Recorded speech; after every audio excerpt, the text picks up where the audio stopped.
Rated M for mature. PSI offers the sovereignty of fresh start and the strong leadership required for the return of peace and prosperity. Hi, I'm Adam Diller, Art Director at Blue Omega Entertainment, and today we're going to talk about steampunk and how we used it in Damnation. Steampunk is a genre where advanced technology has been created in a time period where steam is the predominant power source. We chose to use that for Damnation because it opened the door to exploring time periods that aren't generally seen in video games. We wanted to be able to take that technology that leads to really fast action, fun and exciting gameplay and push it farther back in time.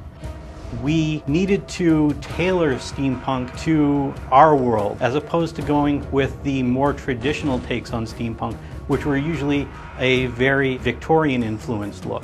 We went with something much more rugged. Our steampunk is not fancy, it's not adorned with extra decoration, it's very functional, very hard edged, and less refined. We really went through the list of the kind of weapons that the player would get the most satisfaction out of and find unique ways of powering all of these weapons. Ultimately, myself and another artist went down to the train yard and took literally hundreds of pictures and then would go through and pick out the images and scale them down and place them on the surface of our weapons themselves. And that gave us that really heavy industrial look that we were going for.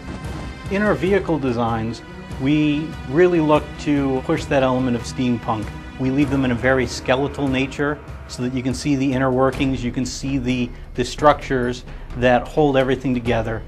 Steampunk really allowed us to push the time period forward to the point where we could really capture any type of gameplay that we could imagine. That was a little bit about steampunk and how we used it in Damnation. Be sure to check it out on the Xbox 360, PlayStation 3, and PC.